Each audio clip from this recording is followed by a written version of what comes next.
tous et à toutes. Je m'appelle Elisabeth Petitclerc et je suis une nouvelle étudiante de la chaire. Donc, j'ai débuté mon projet cet automne et c'est une contribution au plan d'aménagement forestier intégré Atikamekw de Wemotaci.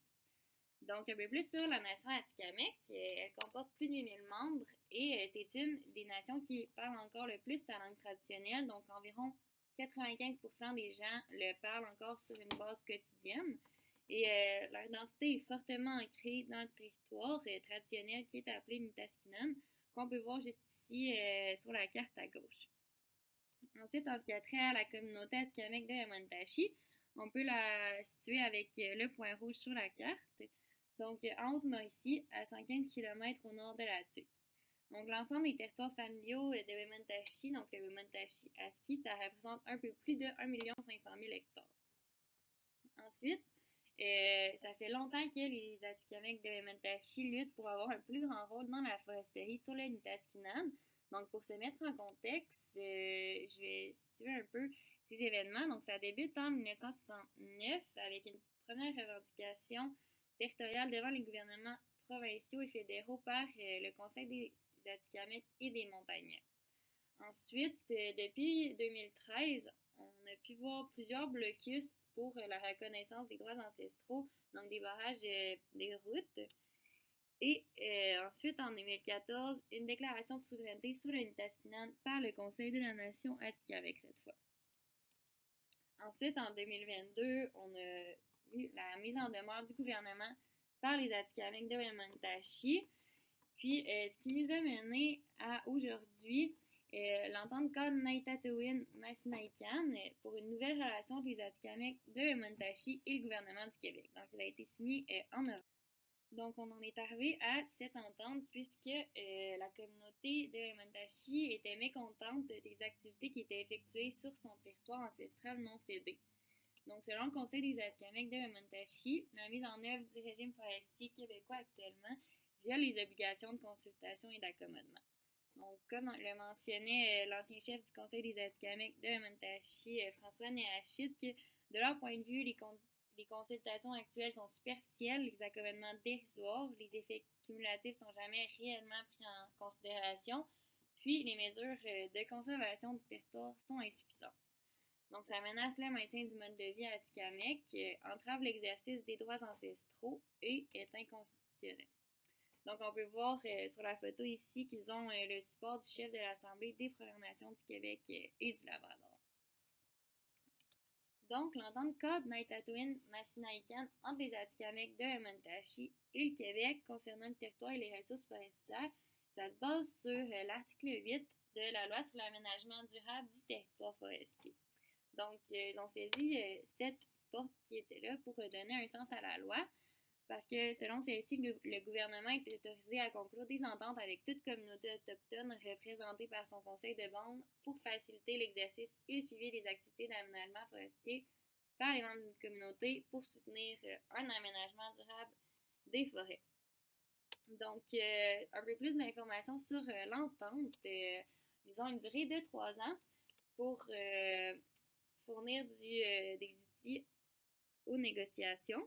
Donc, ça paverait la voie pour la signature d'une entente de collaboration. Et l'objectif, c'est la protection, la gestion et la mise en valeur du territoire ancestral non cédé qu'est Nitaskinan pour le maintien et la transmission du mode de vie atikamekw aux générations actuelles et futures. Donc, l'un des sujets, ce serait de poursuivre l'élaboration et favoriser la mise en œuvre du plan d'aménagement intégré du territoire des Atikamekw de Wemotaci, donc communément appelé le PETAR. Donc, mon projet, ça s'inscrit également dans la suite du projet de Marie-Laure Lusignan, qui est désormais ingénieure forestière pour la communauté et qui travaille avec le bureau de gestion du territoire. Donc, on va beaucoup travailler ensemble. Puis, pour suivre également le travail qu'elle a effectué avec la communauté. Donc, la grande question du projet, on se demande comment assurer la prise en compte des intérêts, des valeurs et des besoins des Atikamekw de Wemotaci dans la planification forestière au Québec. Donc, pour y arriver, on va devoir répondre à 2 objectifs. Soit de déterminer les enjeux de la planification forestière pour les Atikamekw de Wemotaci, puis de proposer des scénarios de récolte culturellement appropriés. Donc, pour y arriver, on a bâti une méthodologie qui est une idée préliminaire de ce qui pourrait être fait. Donc, notre stratégie de recherche va être une méthode mixte par étude de cas et une approche collaborative puisqu'on va travailler en collaboration déjà à ce moment, dès le début du projet pour l'établir et établir les objectifs. Donc, la collecte de données, ça va fonctionner pour répondre à notre premier objectif par une cartographie participative. Donc, on va mener des entrevues soit individuelles ou en groupe autour de cartes. Puis, les premières cartes, qu'on va appeler cartes des familles, vont, elles, rester confidentielles pour permettre à la famille de protéger les informations qui sont sensibles. Puis par la suite, on va se baser sur ces cartes-là pour faire les cartes de conservation des valeurs culturelles et écologiques, comme ce qui a été fait par le travail de Marion Lavazoritier, puis qu'on peut voir sur la carte juste ici.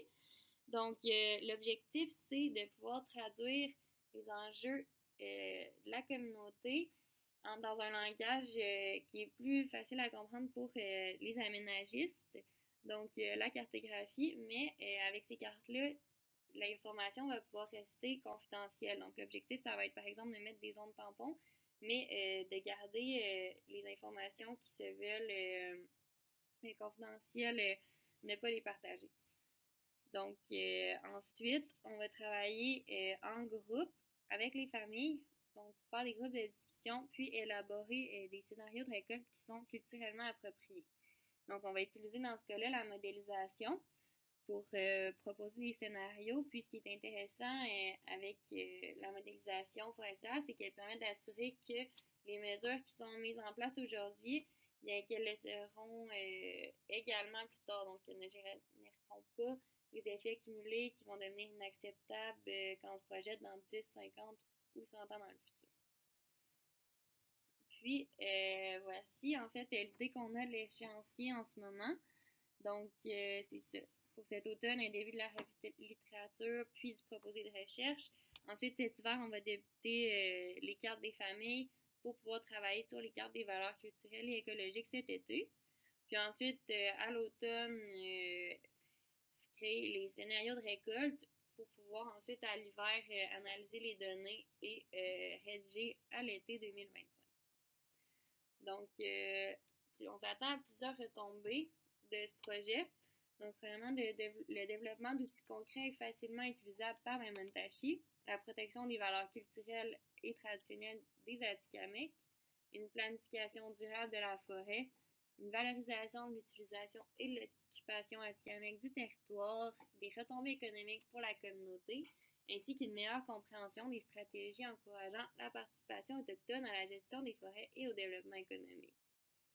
Je souhaite remercier le Conseil des Atikamekw de Memontachi qui me permettent de faire ce travail-là avec eux, puis également la chaire de leadership en enseignement en foresterie autochtone qui me donne également l'opportunité de faire ma maîtrise. Puis mon directeur de recherche, Jean-Michel Baudouin, ainsi que mon co-directeur de recherche, Mathieu Bouchard, Louis Bélanger, qui est un grand collaborateur et conseiller, puis Pauline Suffis, qui est la professionnelle de recherche avec qui je travaille.